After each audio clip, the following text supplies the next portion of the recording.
Good evening, I'm Katerina Georgieva. Here's what's making news right now. I want to reassure Ontarians that we are prepared and ready to respond to this or any other new variant. Over the next year, work will be underway to upgrade and modernize nearly 70% of all 125 public play structures in our community.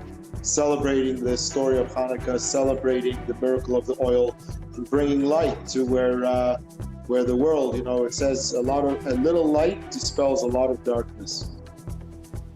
Thanks for joining us. We begin tonight with a high-profile trial here in Windsor that's nearly concluded. Murder or manslaughter? That's what the jury needs to decide in the case of Jitesh Bogle. He's accused of first-degree murder in the death of 31-year-old Autumn Taggart. All of this happened in her bedroom of her third-floor apartment in the West End back in 2018. And just a warning, the details of this story might be disturbing for some of our viewers. The CBC's Jason Vio joins us live now in studio with more. Jason, what happened in court today? Well, both the defense and the Crown presented their closing arguments today, summarizing the theories they believe best explain what happened in the early morning hours of June 10th, 2018. Since he's already admitted to accidentally killing, he says, Autumn Taggart, Bogle is at least guilty of manslaughter. The 12-member jury must decide if there was intent and a sexual assault that would result in a more serious offense. Now, we learned today the jury is made up of people with professions in teaching, banking, cooking, real estate, there's an auto worker, and more. And they've been together for 7 weeks for this trial so far. Here's what they heard on this final day before being sequestered to make their decision. Let's start with Jitesh Bogle's defense. Now, this is ATM video used as evidence to show Bogle withdrawing money to buy large amounts of cocaine that night. Bogle's defense is that he consumed a large amount of the drug for the first time that rendered him incapable of forming the intent required to commit murder. Bogle's lawyer also said there's no evidence that his client sexually assaulted the victim. They say there were no hairs, fibers, or fluid deposition from Bogle on the victim's body. His lawyer also says Bogle did not have the capacity to form intent or to appreciate the consequences of his actions. There is only one explanation for his behavior, and that is intoxication. Jason, what is the Crown's theory in this case? Well, the Crown's theory is that the sexual assault and murder was motivated by drugs and anger. Prior to entering Taggart's apartment, a female drug dealer took his cash and a large quantity of cocaine he had purchased. The Crown says he was searching for that woman when he entered the victim's apartment. The Crown says he intentionally killed her thinking she was the female drug dealer, or Bogle realized he was assaulting a completely uninvolved woman and wanted to cover up his crime. Before stealing the cocaine Bogle had paid for, the female drug dealer said she placed the drugs in her vagina. The Crown says he searched the victim's genitals looking for those drugs, thinking it was the other woman. Much of what happened inside the victim's room, Bogle says he cannot remember. The Crown says he made a series of self-serving fabrications and convenient gaps in memory on important issues. It was also stated on a number of occasions that the victim, Autumn Taggart, was completely uninvolved in all of the events that took place that night in relation to the accused. The jury is deliberating tonight, and they must reach a unanimous decision before a verdict can be heard in this case. Thanks for this, Jason. The CBC's Jason Vio live tonight. And police are investigating a fatal shooting at a Windsor hotel. Shortly after midnight on Sunday, officers responded to a report of shots being fired at a hotel on Division Road near Walker. When they got there, police found a man with gunshot wounds. The 24-year-old man was sent to hospital where he died from his injuries. Police say the victim was from the Toronto area. Officials are now looking for a male suspect who fled the scene. He's described as wearing dark clothing, a puffy hooded jacket, and was carrying what appeared to be a white bag. They say the incident was targeted and that there is no threat to public safety. However, police are asking the public for any information they may have on the incident. Let's turn now to the COVID-19 situation in our region. Active cases in Windsor-Essex are now pushing close to 500. Over the weekend, the region reported 293 cases. The uptick in cases comes amid reports of the new variant called Omicron being reported in the province. No cases of that variant here in Windsor-Essex so far.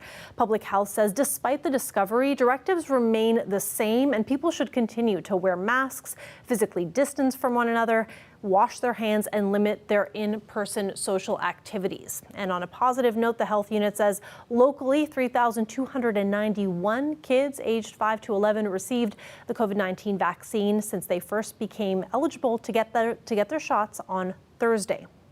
Now, as the race to learn more about the Omicron variant continues around the world, Ontario is investigating more potential cases. This after confirming the first 2 infections over the weekend. The new variant could prompt an accelerated third dose rollout in Ontario. Chris Glover has more. 10. A 10 out of 10 concern over the Omicron variant from the director of Ontario's COVID-19 Science Advisory Table due to this startling equation. It took roughly 3 months for the highly transmissible Delta variant to go from 5% of cases to 95%. But Dr. Peter Uni says it took just 3 weeks for Omicron to go from 5% to 95% of cases in South Africa. Which shows you we have an issue there and we need to take it seriously. He says it's all over Africa. We just don't know it because genetic sequencing infrastructure barely exists across the continent. We need to acknowledge this will mushroom everywhere, okay? So the fact that we just have seen 2 cases in Ontario shows you only one thing, which is our surveillance system is working. 2 lab-confirmed Omicron cases in Ottawa flagged at the Montreal airport and travelers returning from Nigeria. We were fortunate to pick up these 2 cases from Nigeria, given that it was part of a random testing strategy. Late today, confirmation by Ottawa Public Health of 2 more Omicron cases, and there are 2 others still under review in Hamilton. And 375 people in Ontario meet the federal government's requirements to undergo immediate testing, having returned in the past 2 weeks from one of 7 countries in southern Africa. We're containing this virus as much as we're able to. Ontario's health minister says we could be doing better if the feds immediately expanded testing requirements to all travelers. We're also urging them to test people coming into the country regardless of where they've come from. In the face of the threat, Ontario's Green Party is calling on the Ford government to immediately expand third dose eligibility to all Ontarians aged 40 plus. You can anticipate potential acceleration of our third dose strategy. Ontario's top doctor says to expect an announcement on third doses by the end of this week, but he's not eyeing a change to Ontario's reopening plan. I don't foresee us having to take any steps back at present. Unless, he says, data starts showing Omicron makes people sicker, which right now it is not. Chris Glover, CBC News, Toronto. Friday was a red day for the stock market because of the news of this new variant. But today, some rebounding. Yet some investors are bracing themselves for the possibility of more volatility. I spoke with the portfolio manager who says in the days and weeks ahead, investors are going to try to figure out the impact that this will have on the economy. If you watch the sectors on Friday when we saw a lot of volatility, it was very interesting because a lot of the names that were very strong during COVID had a return to the spotlight. Examples being things like Zoom and Peloton.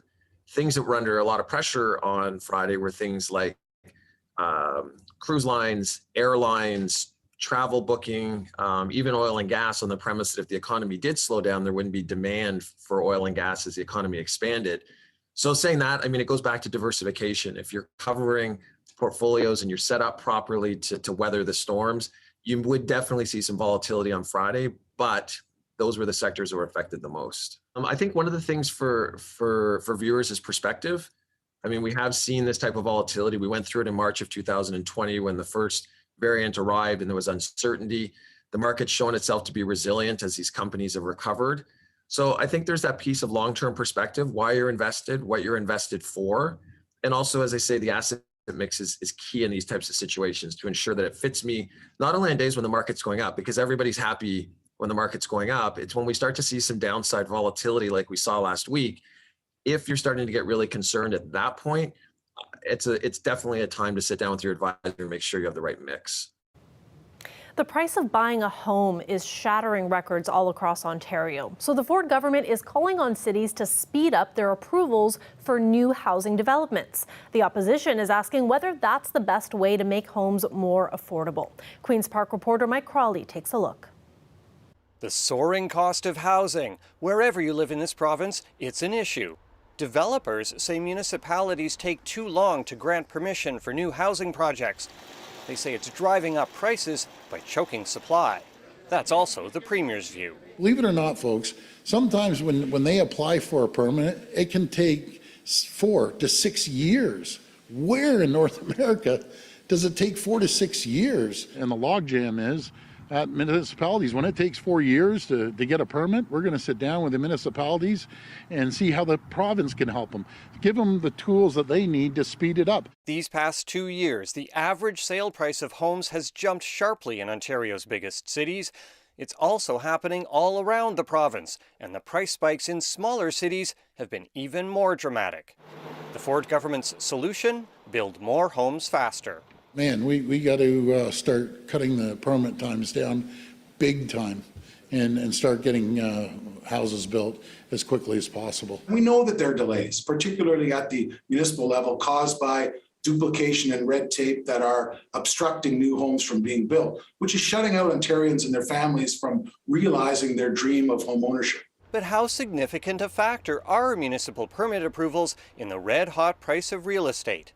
According to developers in the GTA, a year of delays adds about $21,000 to the price of a typical high-rise condo unit.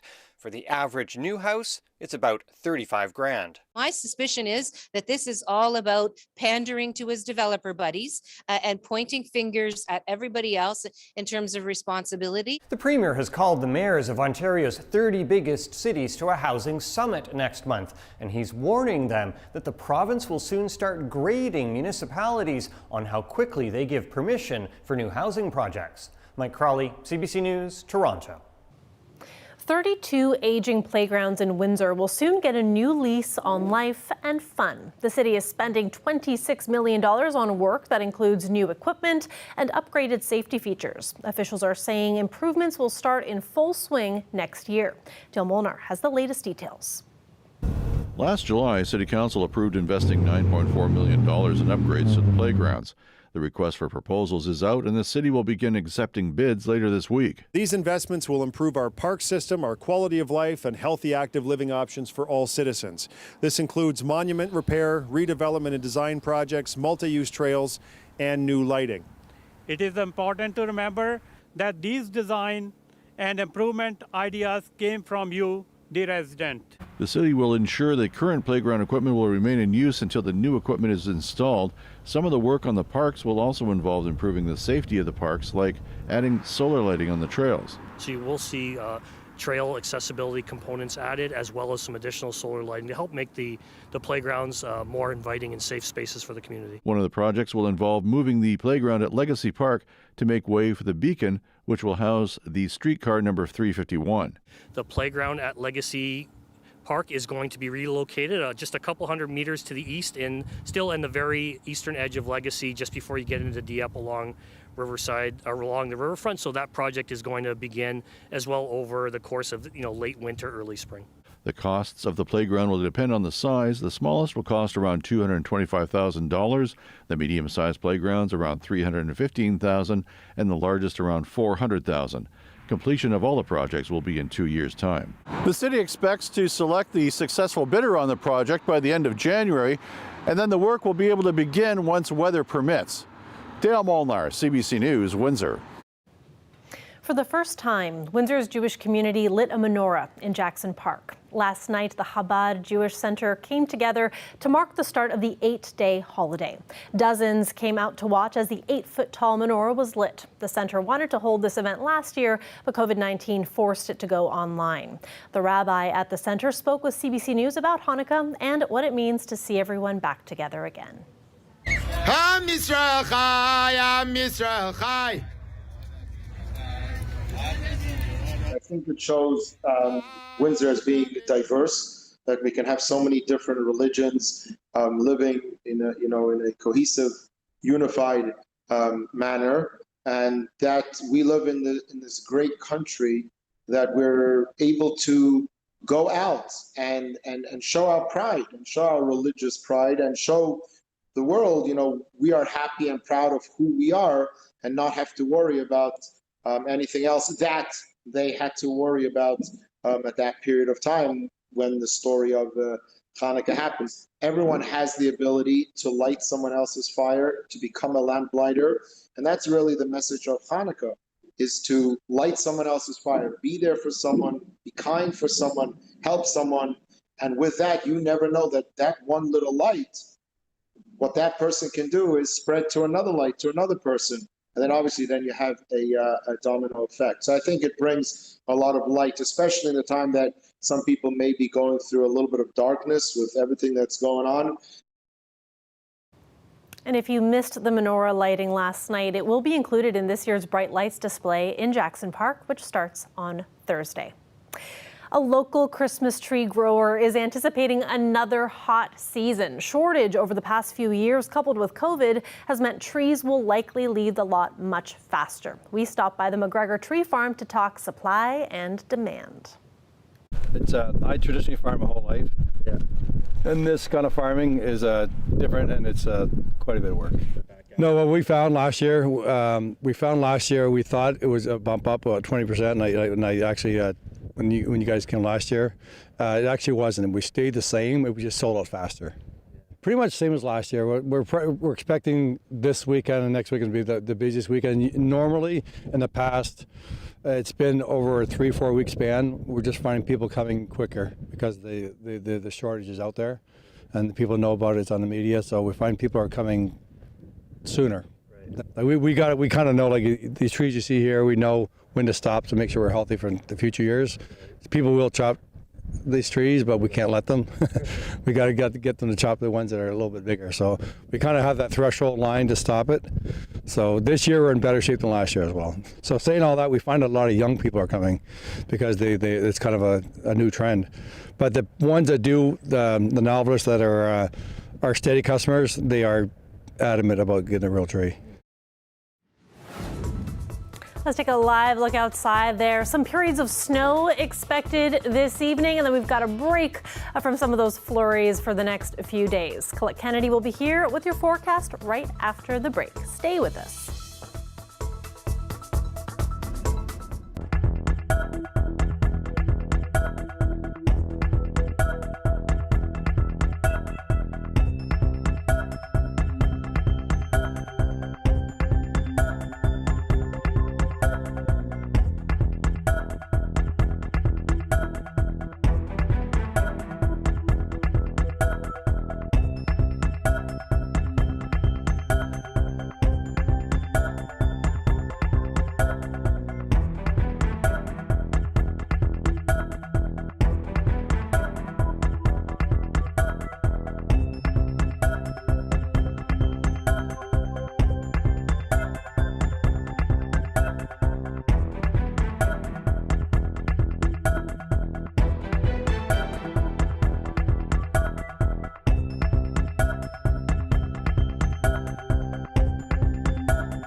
Colette Kennedy joins us now for a look at our weather forecast. Colette, before we look at the week ahead, I have to comment on the weekend because it was the perfect weather to get you in that holiday spirit. I went to go chop a tree for Christmas, and it was just like gentle snowflakes everywhere. It was so perfect. It was, you know, looking like a Christmas card. Now, did you listen to Christmas music?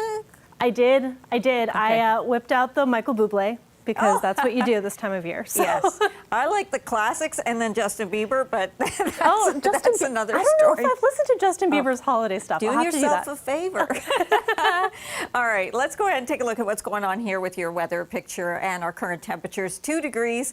And then we are talking about those readings at freezing for Sarnia and Chatham-Kent, -1 there in London. But as we've got a system right knocking on the door right now, and as that comes in, the temperatures tonight, that actually makes it a little milder as it pushes through. So we'll be steady to only dropping off a couple of degrees here as we go through the overnight hours. You'll see here in just a moment. And talking about knocking on our door, so there's some of that. Now it is light snow, pretty widespread here, but this batch and band is going to be coming through here into our evening hours and overnight, maybe a little bit still around in the very early morning hours. Most of it will have passed through, but still you'll have some wet roadways to deal with. We'll see more of a mix as we get to the closer you are to the lakeshore, mixing with some rain showers, but otherwise kind of slushy. Could see a trace to up to 2 or 3 centimeters moving through. So here it comes. There's that overnight pattern. By 7 a.m. we may even see a little bit of clearing and get a bit of sunshine. I wouldn't get too attached to it, though, because we'll be seeing those clouds coming right back in through the afternoon hours, and probably just a few very limited sunny breaks that we'd be seeing by that point. Then we get clearing for Wednesday for part of the day, and then by evening, the next system's coming in, but this one, wait till you see the temperature spike. With the temperatures going up, this one's going to be mostly just a rain event that we'll be talking about. A look at those readings for tonight. You see where we're kind of steady there and just cooler in London until this kind of passes through by you. And all right, they're not much to write home about in terms of the daytime highs, but where they do become more interesting is as we get towards the end of the week there. So anything that we get is going to be melting as we go through Wednesday, and then Thursday that spike up to 10 degrees, but again likely coming with some showers there late Wednesday into Thursday, much of it happening in the overnight hours, not daytime. 10 degrees still surprises me to see that right now. This I time hope of we year. get to that double digit. We'll see. Yeah. Thanks for this, Colette. You're welcome. When we come back, something neat is happening in Regina. They're finding creative ways to get kids excited about reading. So we're going to tell you about the novel idea right after the break.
More heavy rain is on the way for southern British Columbia. It'll be the third storm in as many weeks. Today, the province's Minister of Public Safety announced the state of emergency will be extended. We are also extending the provincial state of emergency through to the end of day on December 14th. Extending the state of emergency will support the ongoing response and recovery from the widespread damage already caused by flooding, while positioning us to take all necessary steps in the days ahead. Forecasts for the region around Abbotsford warn of up to another 100 millimeters of rain. Coastal areas could get twice that much, and some places will also receive as much as 40 centimeters of snow. A novel idea is getting good reviews in some Regina schools. It's a creative way to encourage children to read and get excited about books. Alex Soladuca has the story. Pop and chips are mainstays in most vending machines. But grade 7 student April Wilson is seeking food for the soul. Her school, Kitchener Community School in Regina, is one of 4 in the city with a book vending machine. Students are able to buy books with tokens they earn through improved attendance, academic achievement, and school leadership. It definitely encourages a citizenship attitude of taking ownership over their own actions and their learning, so that they're motivated to try and get that token and they can see reward at the end of it. It also supports the school's code, which includes helping others, being kind, and showing respect. Wilson earned a token by helping a younger student with a math assignment. I picked one of the Babysitters Club books. If you want a book from the vending machine, you have to have good attendance, be kind in school, follow the Kitchener code. It's not it's not hard to do that, so everyone could get a token. You just have to try. Connex's credit union supplied the vending machine, and the United Way provides grant money to the school librarian to fill it with books. The organization wants to get kids excited about reading and boost literacy. For the younger students, Peppa Pig seems to be a popular choice. Older students are flocking to graphic novels. For some, being able to pick out their own book is a big deal. Many students have limited access to resources at home, so this is another way to get more books into their hands to take home with them. Alex Soladuca, CBC News, Regina. The hippopotamus is considered one of the deadliest animals in the world, but they do have less formidable relatives that come in same shape but different sizes. Meet Pygmy hippo Leah and her 18-day-old baby Keela, born at a zoo in western France. Zookeepers say the mother has been very protective around her third offspring. This calf may look bite-sized, but it still is as hungry as, well, you know how that saying goes. An adult Pygmy hippo can be less than a meter in height. That is it for CBC Windsor News. Thanks so much for watching. Have a great night.